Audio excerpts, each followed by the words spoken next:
Hola, hola, bienvenidos a Big Left, en nombre del Padre, del Hijo y del Espíritu Santo. Amén. Purifica mi mente, purifica mis labios, purifica mi corazón.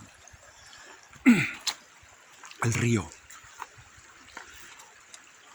En el río Jordán estaba Juan Bautista bautizando. El inicio de la llegada del reino de Dios a la tierra es con Juan Bautista. Juan Bautista inventa un ritual que venía de otros. Los judíos tenían rituales parecidos, de abluciones. No es que lo inventara, lo tomó, lo extrajo de los distintos rituales que tenían los hebreos, lo extrajo. Y para, para, para que no fuera un simple símbolo, un simple lavado de cuerpo, sino que al sumergirnos en el agua, nos sumergimos en una especie de sepultura, en un sepulcro, donde muere nuestro hombre viejo y al salir de las aguas emerge el hombre nuevo, sin la huella del pecado original. Entonces Cristo fue donde su primo, que tenía 6 meses mayor, Juan Bautista, hijo de Isabel, que era una mujer de edad, lo mismo que Ana, la abuela de Jesús. Yo tengo la suerte de tener una abuelita materna, Ana. Está mi madre, Betina, y la madre de mi madre se llama Ana. Jesús tenía su madre, tiene su madre, y la mamá de su mamá, su abuelita materna, se llamaba Ana. Y Ana también tenía edad, lo mismo que Sara con la pareja de Abraham 2000 años antes. Abraham está 2000 años antes de Cristo. Entonces había producido un milagro para que existiera este Juan Bautista. Después vino el gran milagro de todos los milagros, que es la inserción del infinito en lo finito, la inserción de la eternidad en el tiempo, la inserción de la infinitud, de la bondad, de la justicia, de la sabiduría, del poder, de la gloria, de la humildad, de la sabiduría. Todo eso se encarnó en el útero de María. Y pasaron 27 años o 30 años, más o menos, no se sabe exactamente, y Cristo llega al Jordán a ser bautizado y no tenía necesidad de bautismo. Cristo era santo de nacimiento, igual que su madre, inmaculada. San Joaquín era santo, el abuelo. La madre y el padre de María eran santos, Joaquín y Ana.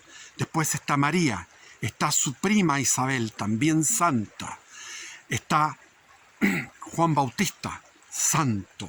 Como dice Jesús, el hombre más santo de los nacidos de mujer, Juan Bautista. Es decir, estamos hablando de que se produjo en ese momento en la historia de la humanidad una plenitud que jamás se ha vuelto a repetir, ni se repetirá jamás.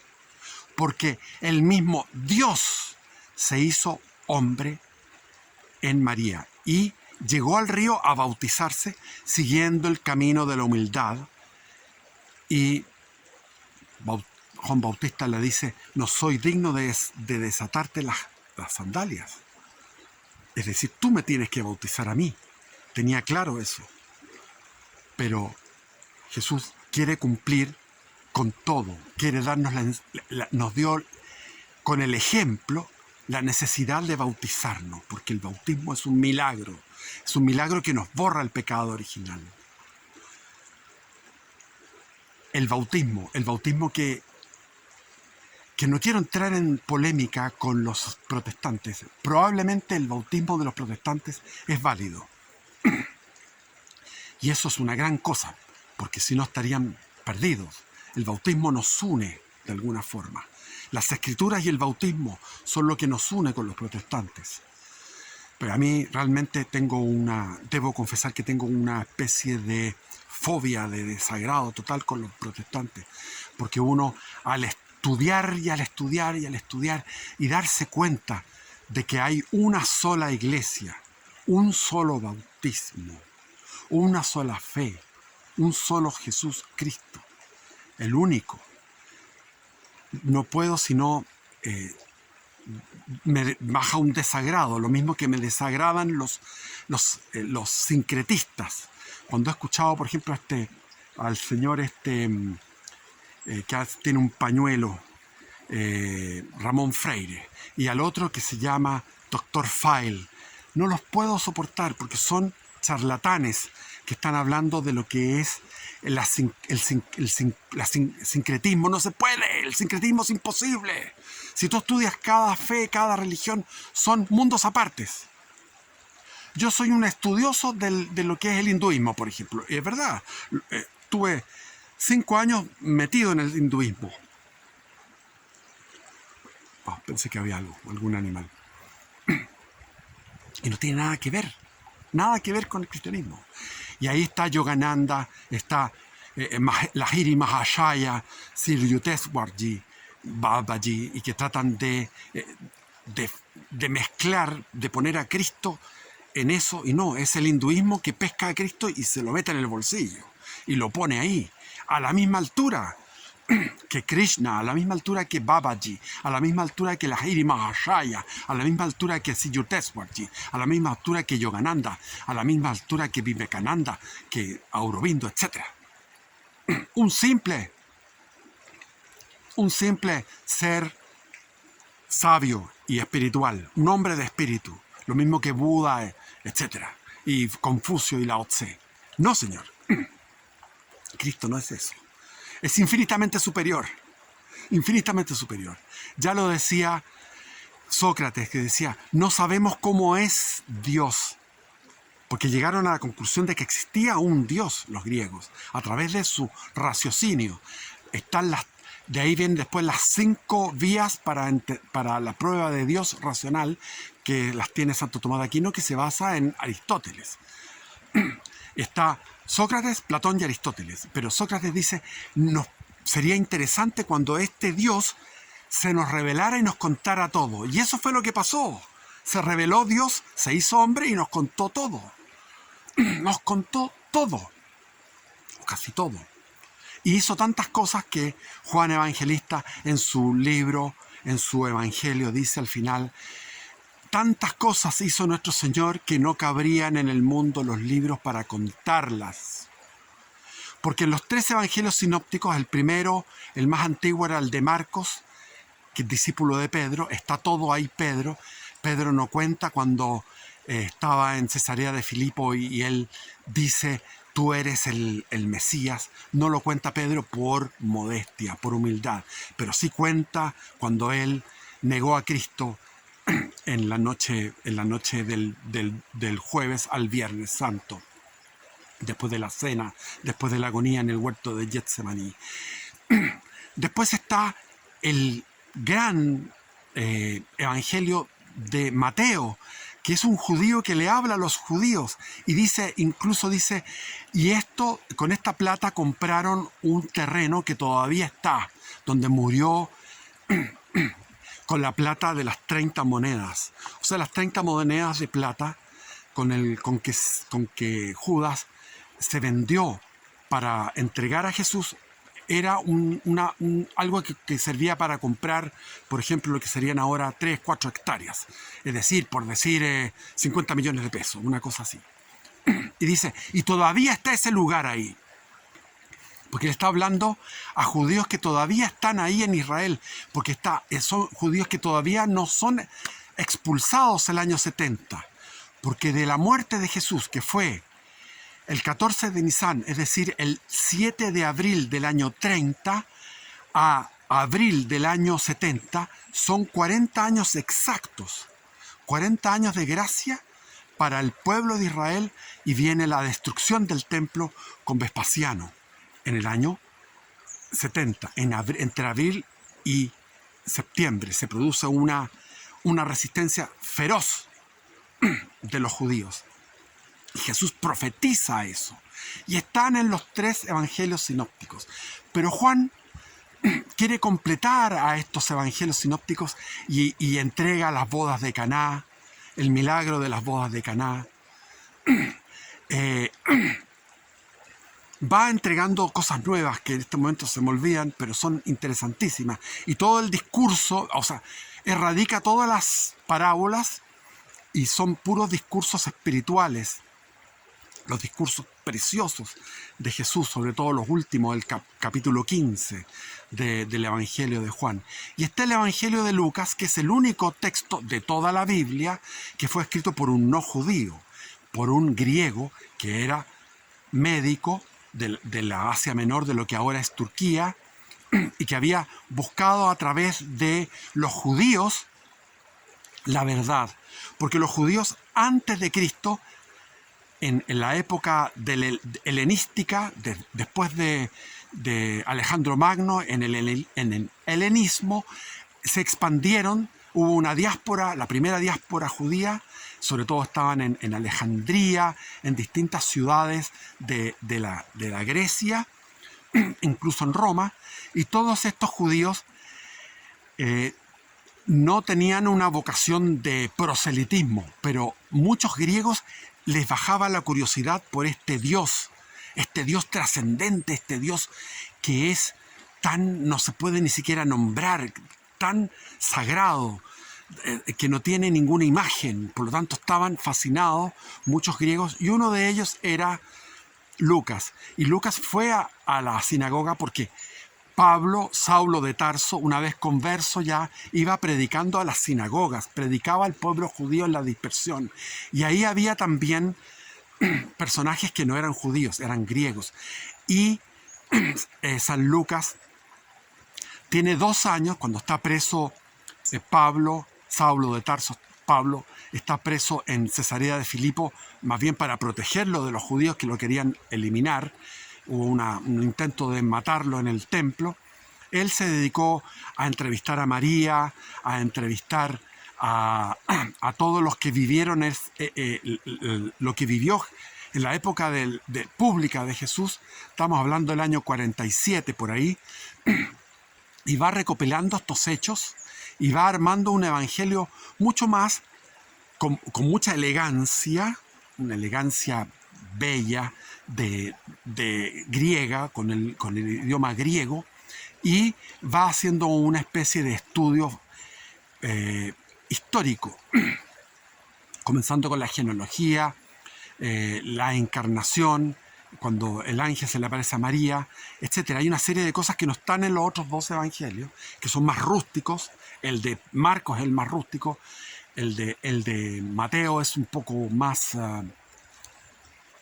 elevado, bastante más elevado, y el de Lucas. Y finalmente muere mártir en Roma Pedro, crucificado boca abajo, porque no quería morir como su maestro, como Jesús, boca abajo. Pablo es decapitado como ciudadano romano, fue decapitado. Viene la persecución de Nerón. Nerón acusa a los cristianos de haber hecho el incendio. Un incendio fue tremendo, que se consumió 1/3 de Roma con ese incendio. Y vienen castigos y torturas exquisitas desde el punto de vista diabólico, torturas tremendas contra muchos que eran ya familias de buen nivel y de mediano nivel y de bajo nivel, de los 3 niveles, de las 3 clases, alta, mediana y baja, de Roma y del imperio, que eran romanos que se habían convertido al cristianismo, que sufrieron esa persecución tremenda de Nerón. Y después de todo lo que había pasado, vino también el intento de eliminar a Juan Evangelista.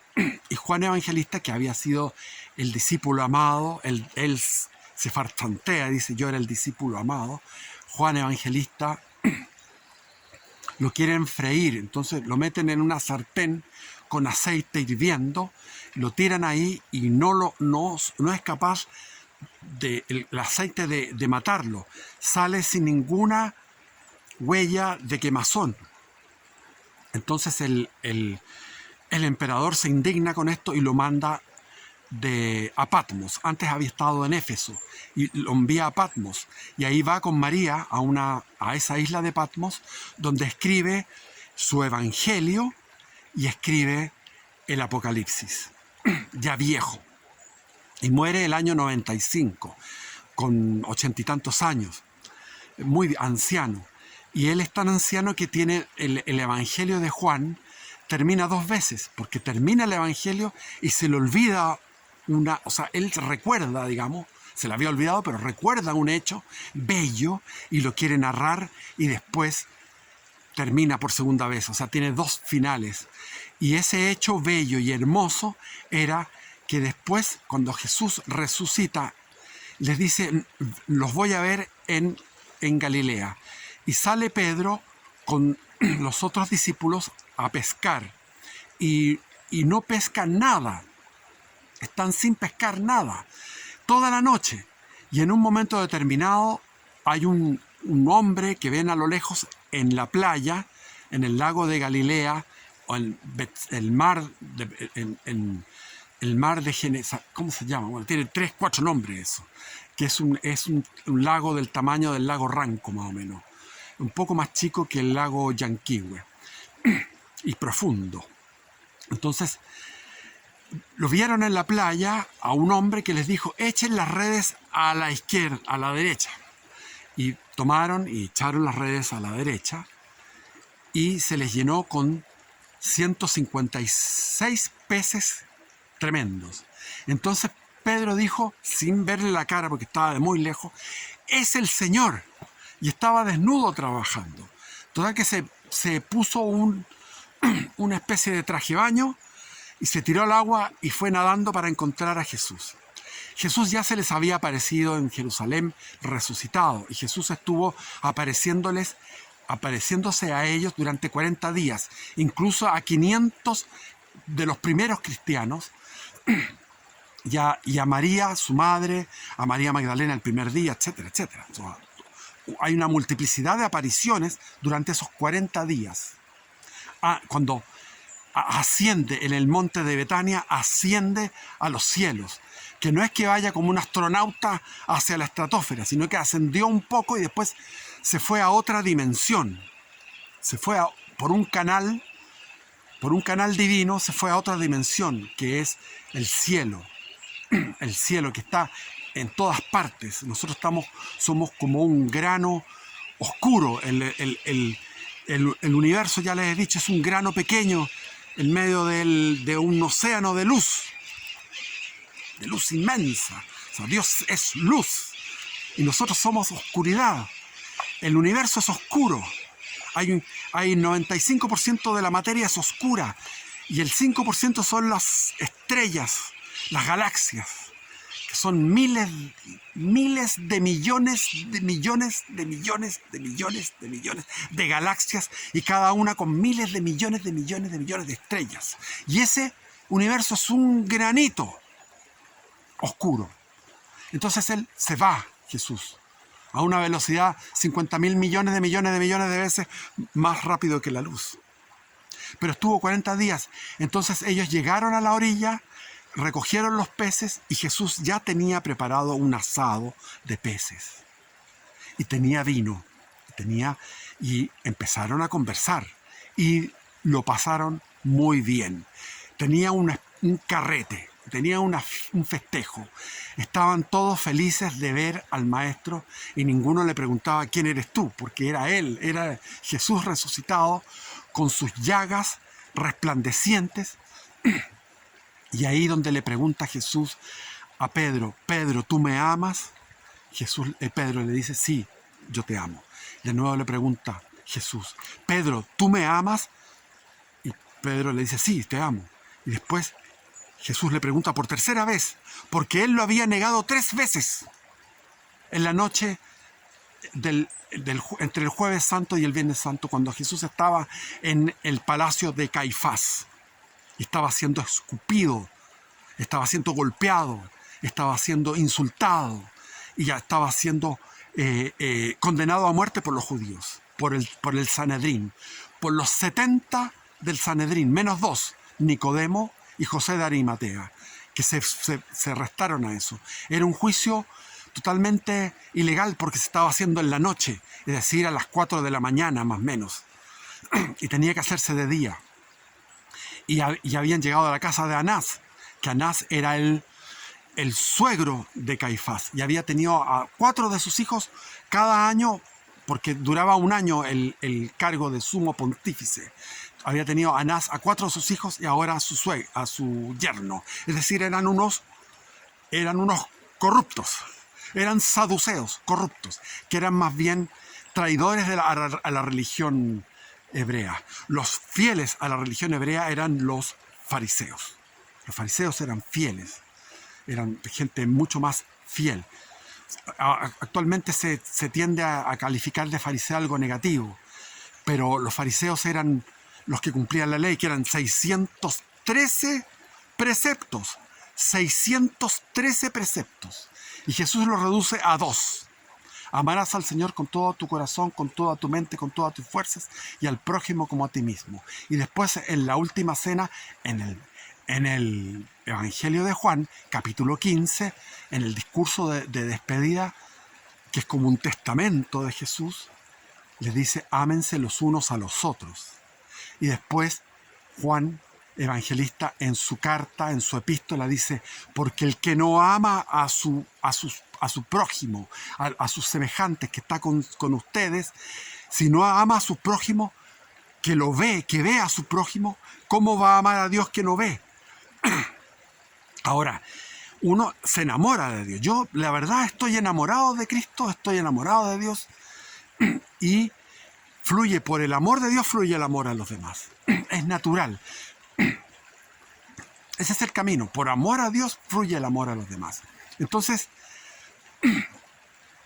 le pregunta por tercera vez en esa playa, mirando el lago de Tiberíades, el lago ahí, en Genezaret, están ahí, en esa playa, en ese carrete, comiendo pescado asado y conversando, le pregunta por tercera vez, delante de todos, Pedro, ¿tú me amas? Y Pedro se entristece y le dice, Señor, tú lo sabes todo, tú sabes que te amo, apacienta mis ovejas, apacienta mis corderos.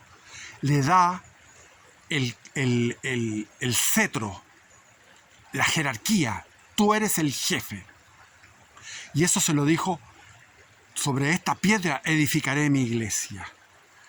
Y el que habla después en Pentecostés, pasa eso, vuelven, les da instrucciones Jesús de que vuelvan a Jerusalén, volvieron a Jerusalén, y en Jerusalén se les apareció nuevamente, y vino la ascensión en el monte de Betania, y finalmente les dice, esperen en oración porque va a venir el auxiliar, el que los va a auxiliar, el protector, el inspirador, el consolador, el Espíritu Santo. Entonces esperan 10 días, desde los 40 días que estuvo Jesús, que ascendió, quedaron 10 días, y esos 10 días esperaron en el cenáculo, en el mismo lugar donde habían hecho la Santa Cena, donde habían hecho la última cena, donde se había instituido la Eucaristía. Jesús dice, no dice esto simboliza mi carne, esto es mi carne, esto simboliza mi sangre, no, esto es mi sangre. Y lo dijo en el capítulo 6 del mismo Evangelio de Juan, en el versículo 66, dice, en el versículo 60 dice, el que no come mi carne y no bebe mi sangre no tiene vida eterna. Entonces las iglesias católicas tienen en sus tabernáculos a Cristo mismo. En cambio, las iglesias evangélicas son galpones vacíos. Solamente pueden invocar al Espíritu Santo, pero no están comiendo. Y en el capítulo 6, versículo 66, o sea, 666, unos discípulos le dicen a Cristo, es muy fuerte lo que tú dices. No aceptamos eso. Y se fueron. Esos discípulos se fueron. Dejaron la iglesia. igual que los protestantes. No quieren aceptar que Cristo está presente por virtud del sacerdocio. El sacerdocio que instituyó Cristo a sus apóstoles, con el jefe de los sacerdotes, de los apóstoles, que es Pedro. Y todos ese conjunto de apóstoles, porque se sumaron también los que se llamaban los hermanos de Jesús, comillas, hermanos, no eran hermanos, eran primos. Ahí estaba Santiago, otro grupo. Estaban distintos grupos, pero todos los grupos tenían un solo sentir. Habían algunos que eran más judaizantes, otros más partidarios de la conversión de los gentiles, de suprimir la circuncisión y los rituales judíos. Y habían otros incluso después que surgen y están en las epístolas de Pablo, que habían unos que eran gnósticos y que creían que Cristo era un fantasma, no tenía carne, porque la carne es mala, porque estaban en la época del maniqueísmo, que la materia es mala y el espíritu es bueno. No, los animales son buenos. En esa época, como había un culto en todos esos cultos paganos, había una adoración o idolatría a los animales, se suprimió eso. Pero después llegó San Francisco de Asís en plena Edad Media, en el siglo XIII. Siglo II, siglo XIII, viene Francisco de Asís y habla de hermano sol, hermano luna, hermano lobo, hermana gaviota, hermanos. Se recupera eso. Se recupera la adoración de la naturaleza como hermanos, como un producto bellísimo que emana del poderío de la potencia divina. Entonces, ese es el detalle. Eso es lo que dejó, que se le había olvidado en el tintero, y lo pone como como un apéndice al Evangelio de Juan, y termina diciendo: si pudiéramos contar todo lo que hizo Cristo, no cabrían libros en la tierra. Porque si nosotros nos vamos a estudiar nada más que la pura pasión de Cristo, podemos pasar horas de horas. Hay doctores, médicos forenses que han estudiado la sábana santa y que estudian el relato de los evangelios y cómo era el castigo históricamente, porque hay documentos históricos, cómo castigaban los romanos. Uno puede llegar a la conclusión de que Jesús ha sido el hombre que más ha sufrido en toda la historia de la humanidad. Y los mártires cristianos sufrieron siendo, como decía Pablo, no vivo yo no vivo en mí, sino Cristo vive en mí. Y están todos estos apóstoles maravillosos, pero los apóstoles impusieron las manos a obispos. Y los obispos imponían las manos a presbíteros, que eran sacerdotes, presbíteros. Hasta el día de hoy se llama presbíteros de la Iglesia Católica. Y después los diáconos, hasta el día de hoy se llaman diáconos de la Iglesia Católica. O sea, la jerarquía son tres: obispos, presbíteros y diáconos. Y uno de estos obispos, que le había puesto las manos precisamente Juan Evangelista, en Patmos. Y Ignacio de Antioquía, Ignacio viaja de Antioquía a Patmos para que Juan Evangelista lo eduque, lo evangelice y le imponga las manos, y lo consagra como obispo.